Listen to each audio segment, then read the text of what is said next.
Ok, ya comenzó la sesión.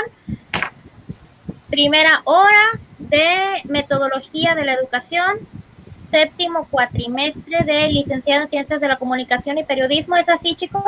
¿Me confirman? Así es.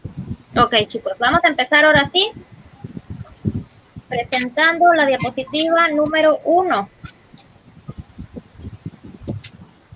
Los que estamos presentes, ¿no faltó ninguno el día de la reunión informativa?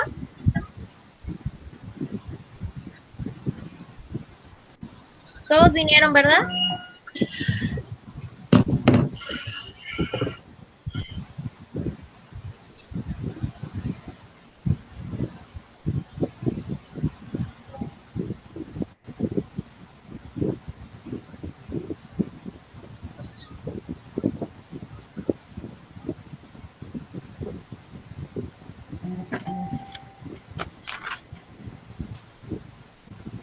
Ok, vamos a trabajar de la siguiente manera.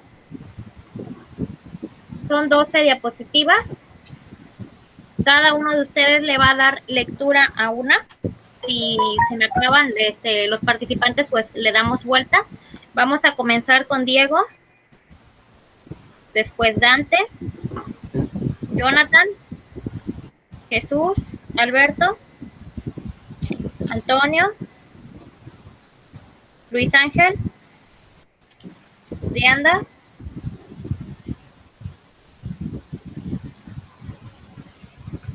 Osmar.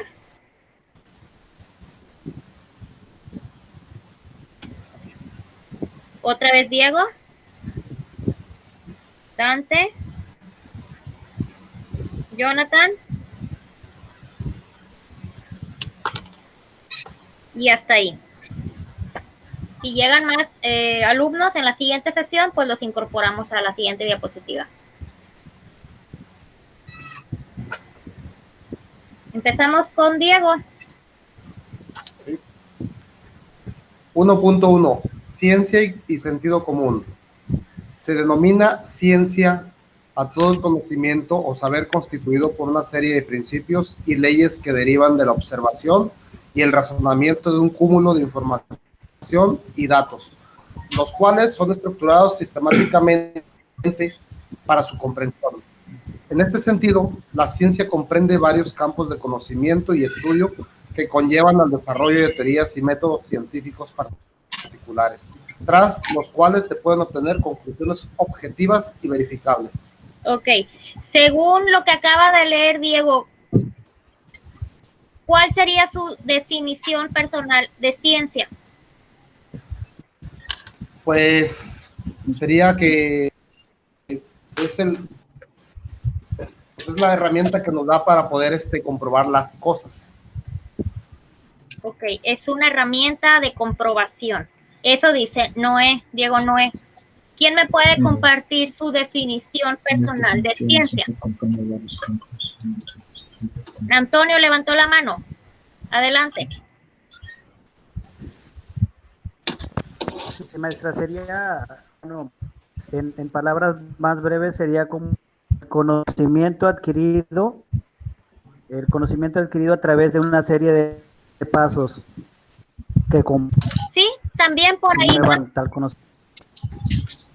El conocimiento adquirido por una serie de pasos. Eso dice Antonio. ¿Alguien más? A través de una serie de pasos. Así es. Ok. Sí, es así como usted dice, es el conocimiento adquirido a través de una serie de pasos.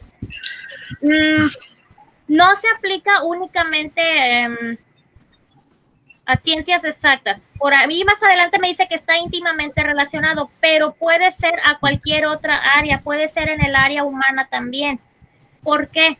Porque esa serie de pasos son llamadas metodologías. Todas las metodologías aplicadas a una cuestión me van a dar la obtención de un resultado. Esa ciencia es eso, la obtención de datos por medio de la experimentación. Vámonos con Dante. Okay. La ciencia, además, está íntimamente relacionada con el área de las ciencias exactas, matemática, física, química, ciencias naturales y la tecnología. De allí la importancia de los estudios científicos destinados a crear o perfeccionar la tecnología existente a fin de alcanzar una mejor calidad de vida. La palabra ciencia deriva del latín scientia, que significa conocimiento, saber. Ok, era lo que les comentaba hace rato, está íntimamente relacionada al área de las ciencias exactas. No quiere decir que sea exclusiva de las matemáticas, de la física y de la química. ¿Por qué? Porque en el momento en el que yo ejecuto una investigación, sea del rubro que sea, humanidades, gastronomía, medicina, etc., tengo que llevar a cabo la experimentación. Al momento en que yo aplico un método, voy a obtener resultados numéricos. Esos resultados numéricos son contables y me van a ayudar a generar tablas gráficas que al fin de cuentas son números, son ciencias exactas, se aplica matemática, física, probabilidad, etc. Continuamos con Jonathan.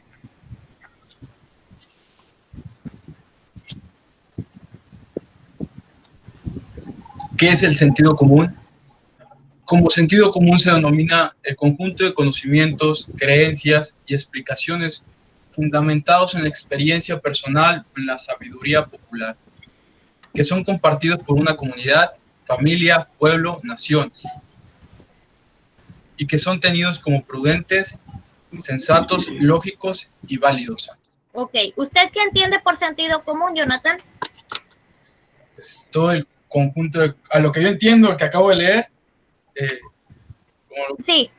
Tomando en cuenta el primer párrafo, todo el conjunto de conocimientos que te explique no, que está bien. Todo, No. Que te dice que hablamos sobre lo que está bien, sobre lo que aprendes por tu cuenta, a lo personal, a lo que viene desde la familia y todo, familia, pueblo, el lugar de donde vives y todo eso, tomando en cuenta pues tu lugar de origen y el lugar donde radicas, con quién estás y todo eso, es algo que entendí en lo que leí. ¿Y por medio de qué adquieres el sentido común? No me puede contestar nada más, Jonathan, cualquiera puede participar. ¿Contesto yo? Puede ser usted o puede ser cualquier persona. ¿Por experiencias? Por experiencia. ¿Y cómo adquiere la experiencia?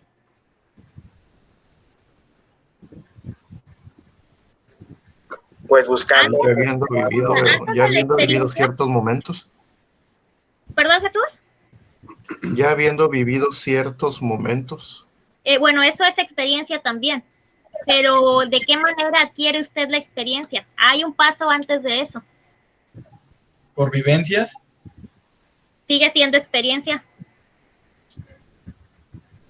Por medio de la observación y de la práctica. Una vez que yo observo lo habitual, lo que es normal a mi alrededor, como lo está mencionando aquí en la familia, en el pueblo y la nación, lo vuelvo una práctica. Y esas prácticas me dan la experiencia para que yo pueda denominar por sentido común algo que es lógico. Siguiente diapositiva con Jesús.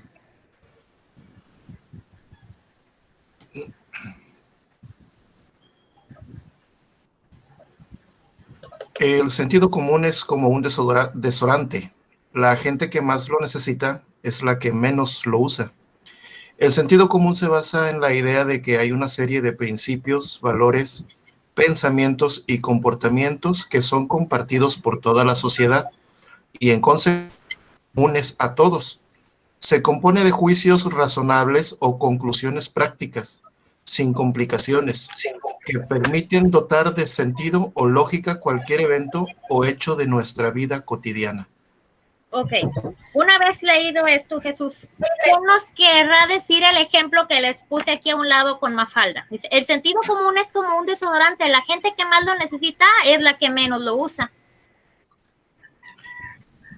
Exactamente, yo creo que eso se vive a diario. Ajá. Ahorita en la sociedad hay muy poca falta de sentido común, no nos vayamos tan lejos, simplemente al manejar.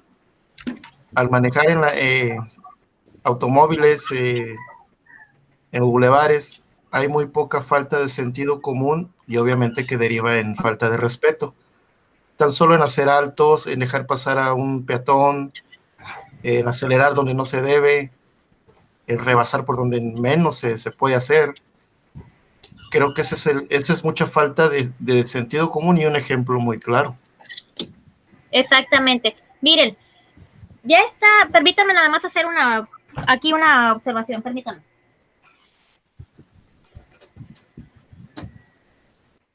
Ya, tenía mi puerta abierta y se escuchaba un poco la música del vecino. Ok, vámonos al ejemplo que nos comentó Jesús, el de la vialidad. Si bien está establecido un reglamento de tránsito que nos indica que debes de respetar la línea peatonal, que debes seguir las luces del semáforo rojo, deténgase, verde, siga, amarillo, bájale poquito porque ahí viene el rojo y te va a tocar detenerte. Antes de nosotros memorizar esas reglas de vialidad, nosotros la aprendemos por medio de la observación y es en donde decimos, hey, espérate, sentido común, ¿qué no estás viendo que el semáforo está en rojo y tú vas con todo? Como te vas a estrellar, puedes atropellar a alguien. Entonces, supongo que es a lo que tú te refieres, Jesús, que ya la gente como que le vale y sigue con su vida y no le importa que la gente siga haciendo cosas que no debe, las voy a hacer yo también porque no pasa nada. Aunque uno sepa que es incorrecto hacerlo.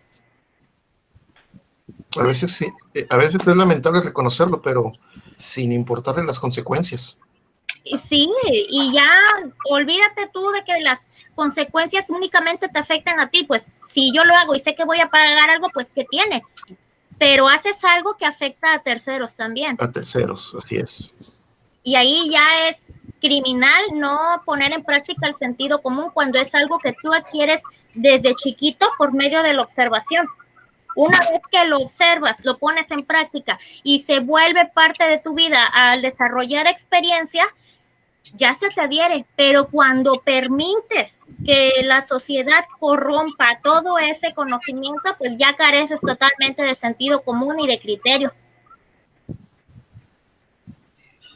Así es, así dice. Así dice en la última parte. Así es, mis niños. Ok, chicos, ¿quién más me quiere compartir algo de sentido común? Si no, continuamos. Continuamos. Como... sí, ¿alguien quiere compartir, Diego? Sí, digo que otro ejemplo también sería de sentido común es cuando cruzan los bulevares, la mayoría de la gente está el letrero que dice no pisar y aún así se cruzan. Y van y lo pisan. Así es. Y si vamos con vialidad, vamos a encontrar infinidad de circunstancias que pues da pena ajena también ver cómo hay puentes peatonales y sin embargo la gente va por abajo, exponiendo su vida y exponiendo al chofer también a que pague un crimen que no quiso cometer. Ahí es cuando ya afectamos a terceros. Continuamos con Antonio. La historicidad de los conceptos. La historicidad es un concepto más complejo. Consiste en darse cuenta que toda la actividad del ser humano forma parte de la historia. Desde la perspectiva de la historicidad, no interesa saber qué cosas sucedieron en un momento específico, sino que lo que interesa es reflexionar sobre la propia historia. ¿Qué querrá decir esto, Antonio?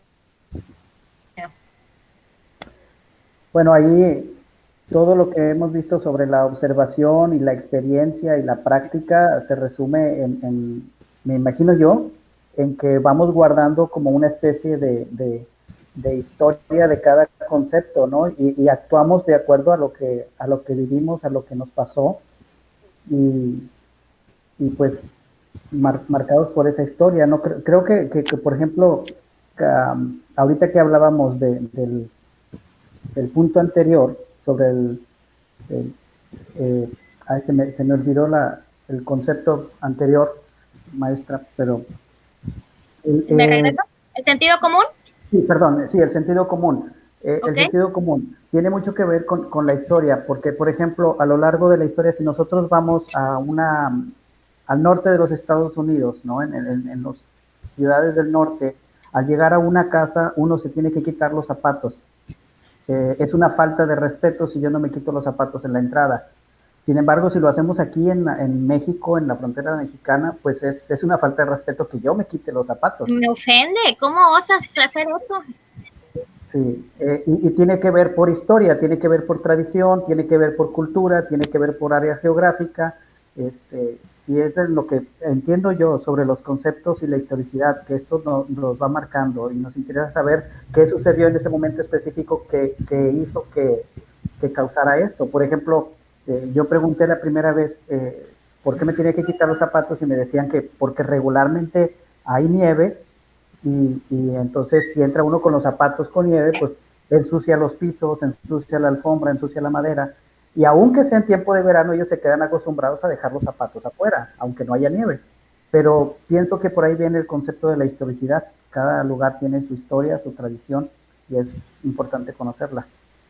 Así es, o como comenta usted, dice, es que traes nieve y vas a dejar el agua en el piso y vas a dañar la madera, como puede ser en verano, que a lo mejor se les queda la costumbre de quitarse los zapatos, pues porque a lo mejor si viven en una zona boscosa, pisaron materia fecal de algún animalito por ahí, pues ya vas y me ensucias, ya no nada más con agua, con materia de otro animal.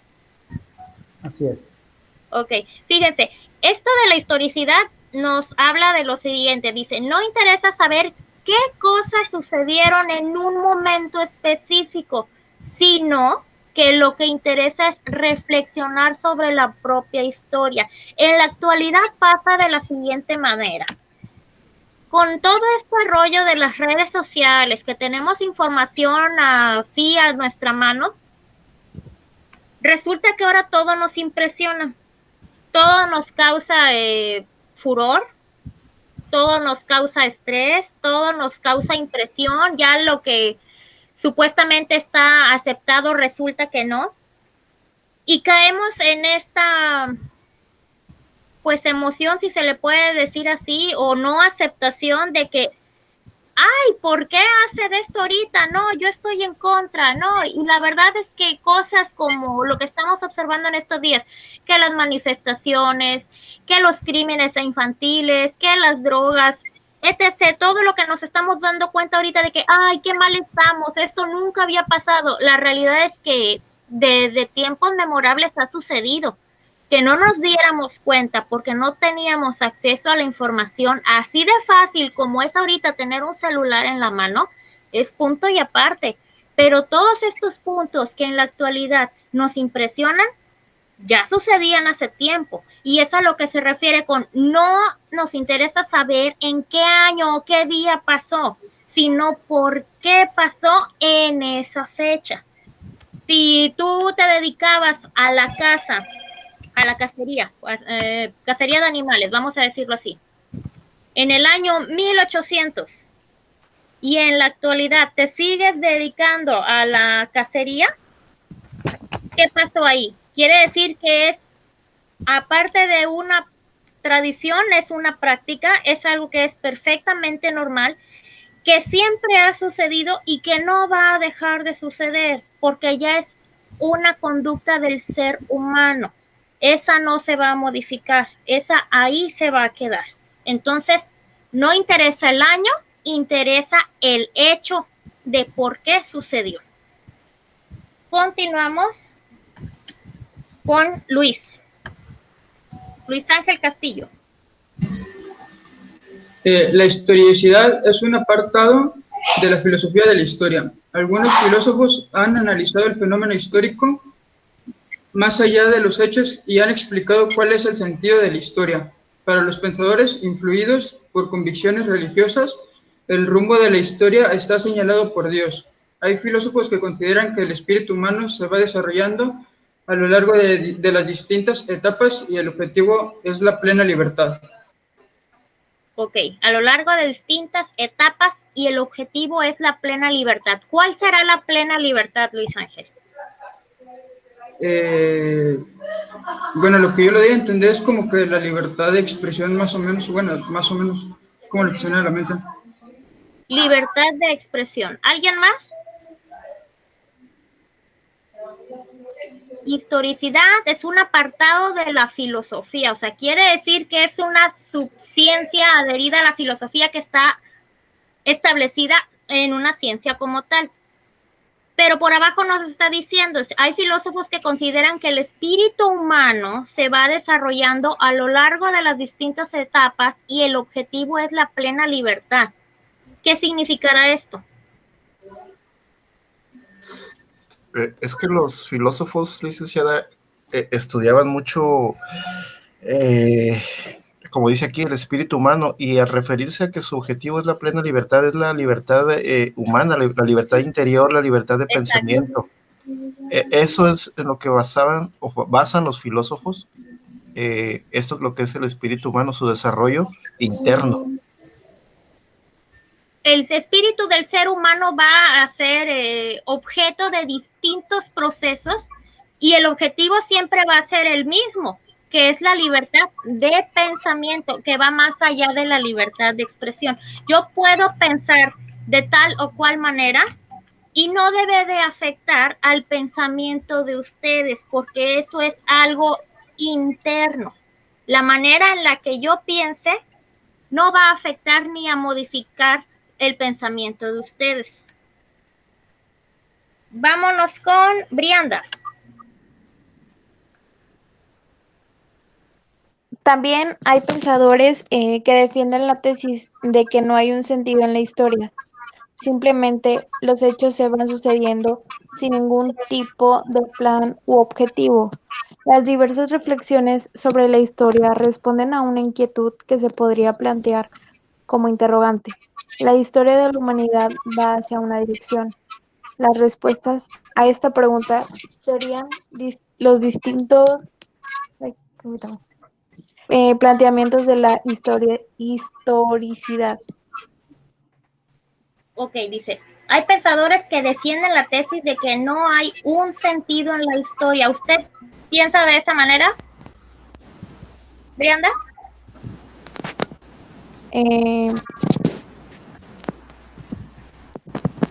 O sea, como que no tiene un rumbo, nada más pasa porque tiene que pasar.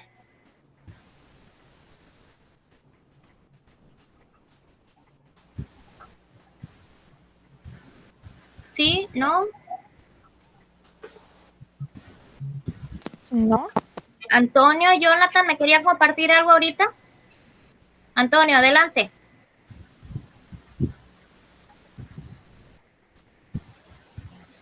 Sí, maestra, era sobre el tema anterior, pero sobre la pregunta que está haciendo, yo pienso que la historia es cíclica. La historia se repite en diferentes escenarios y en diferentes épocas, pero siempre va es la misma historia. O sea, como que si no aprendemos, la volvemos a repetir, y pienso que como que estamos dentro de un círculo vicioso viviendo la historia. Las modas se repiten, las tendencias se repiten.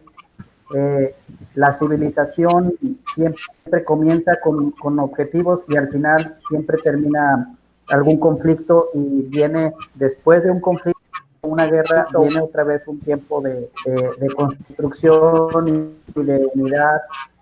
Pienso que estudiando a lo largo de la historia del hombre, tiene sus ciclos, sus etapas.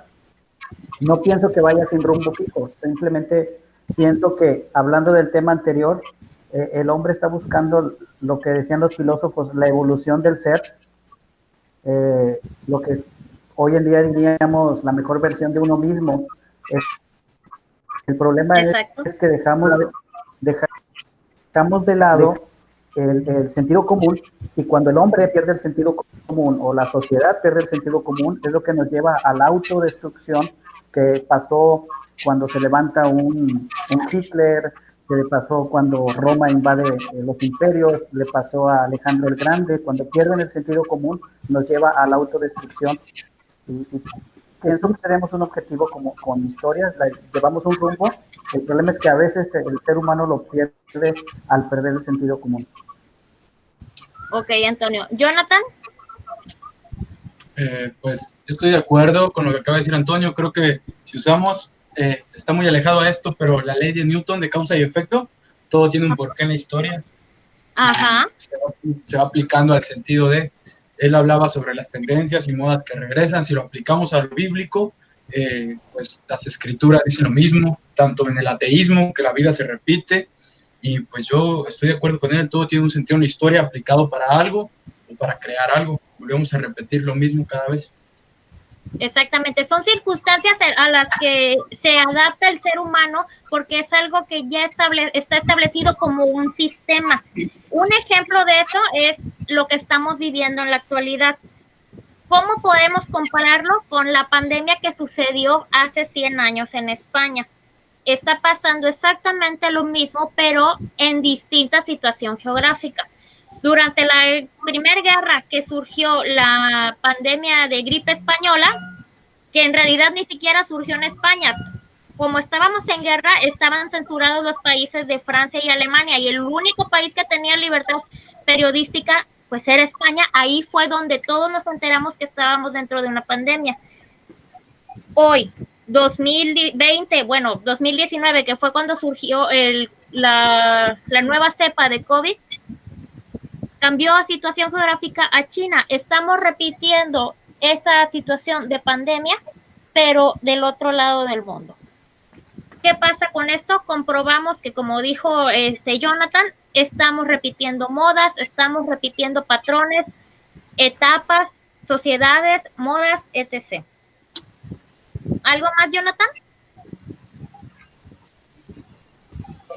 Ya lo hemos visto con varios filósofos e historiadores que pues tomando en cuenta que hablando sobre la libertad, que cada quien tiene su opinión y libre del pensamiento a cualquier sentido. Muchos de ellos nos han hablado, tenemos a Da Vinci que nos hablaba sobre teorías y fundamentos nuevos que en su pasado no existían, pero actualmente existen y resulta que ya estaban planteados desde hace tiempo. Entonces volvemos a lo mismo, que todo se genera en un círculo, y pues yo vuelvo a lo mismo, la historia tiene un sentido y es el sentido de repetir hasta que el humano pueda cambiar o mejorar.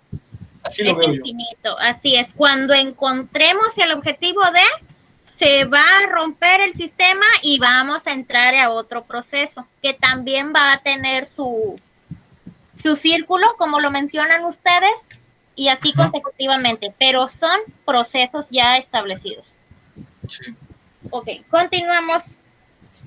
Osmar.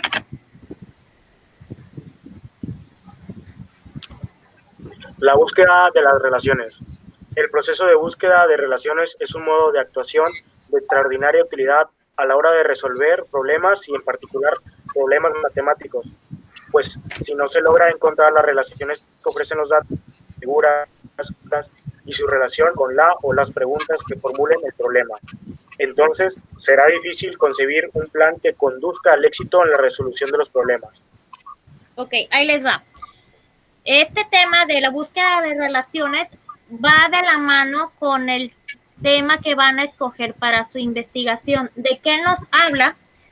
Pues de que vamos a tener que leer un montón, buscar todas las fuentes bibliográficas para comprobar la hipótesis de lo que vamos a proponer dentro de nuestra investigación.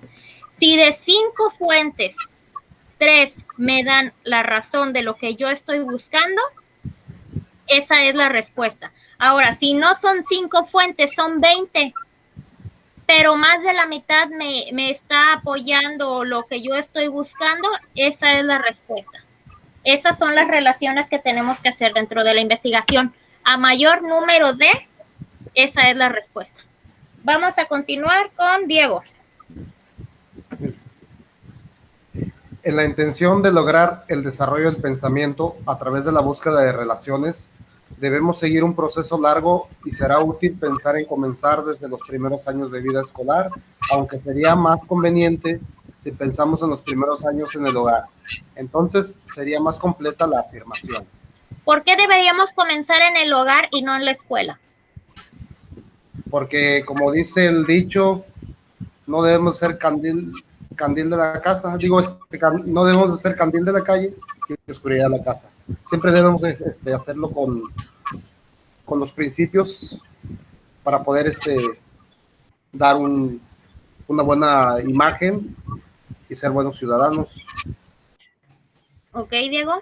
¿Alguien más? Antonio quiere compartirnos algo.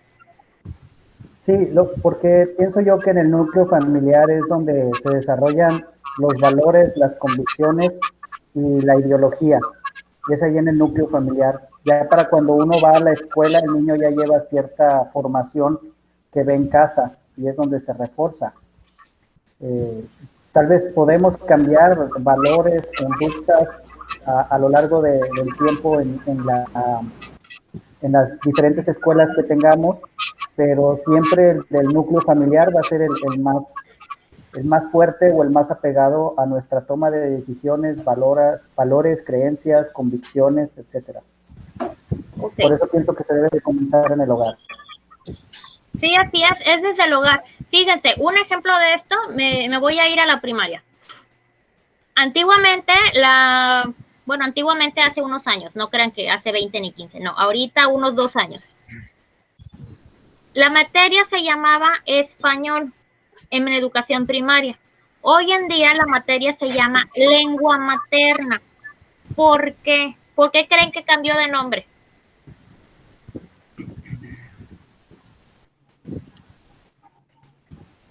Porque ahora se estudia desde el origen, desde la casa. Exacto. De las primeras palabras que aprendemos. Las palabras que aprendes dentro de tu hogar.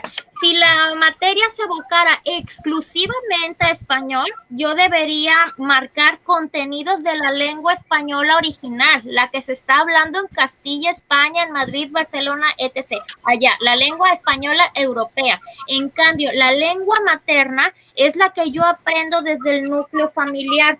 Todos esos modismos, todos esos regionalismos que se hablan dentro de México. Por eso cambió lengua materna, es ahora la materia. ¿Dante? ¿Ya pasó Dante? Sí. Ok, continuamos, Jonathan. Okay. Sí. El conocimiento científico y el método científico. El conocimiento científico es el conjunto de hechos verificables y sustentados en evidencia recogidos por las teorías científicas, así como el estudio de la adquisición, elaboración de nuevos conocimientos mediante el método científico. Perdón. Ok. ¿Cuál sería entonces el conocimiento científico, Jonathan? Todo aquello que va recopilando a través de información. Ok. ¿Cómo obtienes esa información? Mediante investigaciones, las teorías que menciona aquí y las adquisiciones de los estudios. Ok. Todos esos conocimientos se adquieren por medio de la experimentación y la observación. Cuando yo quiero descubrir o encontrar, darle respuesta, solución a una problemática, la que sea, tengo que llevar a cabo una serie de experimentos que me permitan observar y comparar el resultado entre un proceso y otro. Y de esa manera tener la respuesta. Ese es el conocimiento y el método científico, aquel que se lleva a cabo por medio de la experimentación. Un método, 2 métodos, pueden ser hasta 10, y de esos 10 ver cuáles la mayoría me dio la respuesta indicada. ¿Quién quiere aventarse a la última? Si quiere yo la leo. Ahora le digo. El método científico es un conjunto de pasos ordenados que se emplean para adquirir nuevos conocimientos. Para poder ser calificado como científico, debe basarse en el empirismo, en la medición, y además debe estar sujeto a la razón. Ok, ahí a un ladito estamos viendo a un científico que les está dando el proceso de lo que yo les comenté hace un momento. Vamos a observar, a medir, a clasificar y a comunicar. Estos 4 son procesos básicos del método científico. Observamos, medimos, clasificamos y comunicar, que es finalmente entregar un reporte de resultados de la experimentación a la cual estuvimos sujetos para el objeto de estudio. ¿Se acabaron las presentaciones? ¿Hay dudas hasta ahí, chicos? Ok, creo que estamos bien. Nada más déjenme detener la grabación y les comento algo.